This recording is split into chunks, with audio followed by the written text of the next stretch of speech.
Shalom, selamat pagi Bapak Ibu Saudara-saudara yang dikasihi oleh Tuhan Yesus. Selamat berjumpa kembali pada pagi hari ini. Kita akan bersama-sama mendengarkan firman Tuhan. Karena itu Bapak Ibu Saudara-saudara, mari terlebih dahulu kita berdoa. Allah Bapa di surga, kami mengucap syukur dan berterima kasih Tuhan. Kalau pagi hari ini kami boleh bangun dari tidur kami, tiada kurang suatu apapun juga. Bahkan di dalam damai sejahtera dan sukacita yang Tuhan berikan kepada kami. Dan kami juga masih boleh menikmati udara yang segar, pagi yang cerah. Semua ini pemberian Tuhan kepada kami. Karena itu Bapa, terima kasih Tuhan Yesus. Dan pada hari ini kami juga akan mendengarkan firman Tuhan. Biarlah Tuhan firman-Mu boleh menjadi rema bagi kami. Terima kasih Bapa, terpuji nama Allah Bapa di dalam Kristus Yesus Tuhan kami kekal selama-lamanya. Amin. Bapak Ibu Saudara-saudara, firman Tuhan yang akan kita dengar pagi hari ini diambil dari kitab 1 Yohanes 4 ayat 14. Demikian dikatakan oleh firman Tuhan. Dan kami telah melihat dan bersaksi bahwa Bapa telah mengutus anaknya menjadi juru selamat dunia. Demikian firman Tuhan. Bapak Ibu Saudara-saudara, salah satu bagian dari komposisi musik Haleluya Chorus karya George Handel yang sangat terkenal itu dikutip dari Yesaya 9 ayat 5 yang berbunyi, sebab seorang anak telah lahir untuk kita, seorang putra telah diberikan untuk kita, lambang pemerintahan ada di atas bahunya, dan namanya disebutkan orang, penasihat ajaib, Allah yang perkasa, Bapa yang kekal, Raja damai. Lagu Haleluya Chorus yang begitu terkenal itu menjelaskan siapa Mesias. Raja di atas segala raja yang turun ke dunia. Raja di atas segala raja yaitu Yesus Kristus.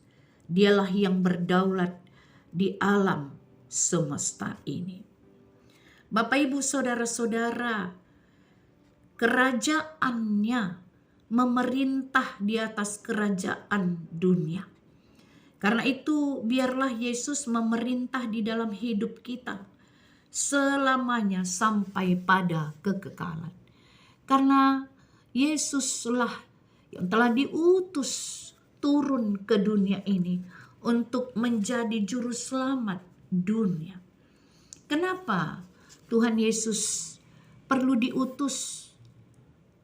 Bapak Ibu Saudara-saudara, tentu rasa-rasanya kita semua sudah tahu apa sebabnya. Yaitu karena manusia hidup di dalam kegelapan dan butuh keselamatan. Hidup manusia bagaikan terjebak lumpur hisap yang terus menyedot manusia di dalam kegelapan. Karena itulah Yesus perlu datang ke dunia untuk menarik tangan orang-orang yang terhisap lumpur keberdosaan, supaya diselamatkan dan memperoleh hidup yang kekal. Di dalam Yesaya 9 ayat 1 di sana dikatakan, bangsa yang berjalan di dalam kegelapan telah melihat terang yang besar. Mereka yang diam di negeri kekelaman atasnya, terang telah bersinar. Itu sangat jelas Bapak Ibu Saudara-saudara untuk menerangkan kepada kita bahwa dunia, bangsa yang sedang berjalan dalam kegelapan supaya melihat terang, yaitu kedatangan Mesias, yaitu Mesias sendiri yang menjadi terang. Dan itulah yang akan menuntun orang-orang berdosa menjadi umat Allah. Yesus datang ke dunia ini yang adalah Allah, bukan manusia biasa. Dialah penasihat ajaib, Allah yang perkasa, Bapa yang kekal, dan Raja damai. Karena itu kita patut sangat bersyukur atas kehadiran Tuhan Yesus di dunia ini pada waktu itu, sehingga kita bisa diselamatkan, sehingga kita mengenal Allah lebih dalam lagi, mengetahui isi hati Tuhan, mengetahui kehendak Tuhan untuk apa yang harus kita lakukan agar sesuai dan seturut dengan kehendak Allah Bapa di surga, agar kita dapat menjadi bagian dari kerajaan yang kekal itu, dan agar kita bisa hidup di dalam kehidupan yang berkualitas selama kita di tengah-tengah dunia ini. Karena kasih anugerah Allah sematalah yang ditunjukkannya kepada manusia, sehingga Yesus Kristus turun ke dunia yang penuh dosa sebagai jalan manusia untuk menemui Bapa di surga. Karena tanpa Tuhan Yesus, kita saat ini masih terjebak dalam lumpur hisap keberdosaan. Karena itu Bapak saudara-saudara, Bapak Ibu saudara-saudara yang dikasihi oleh Tuhan, tentu kita bukan hanya mengenal Yesus tetap sebagai Tuhan yang Maha Kasih, tetapi juga Dia Allah yang Maha Kudus. Dan ini seharusnya membuat kita menyadari untuk tidak bermain-main dengan kekudusan Tuhan. Tidak hidup sembarangan sebagai orang yang sudah ditebus oleh Tuhan Yesus. Dan di sisi lain, kita patut bersyukur karena Yesus Tuhan juga memberikan ketenangan, sebab kita berada di dalam genggaman tangannya. Tuhan Yesuslah yang memegang seluruh perjalanan hidup kita dari awal sampai akhir.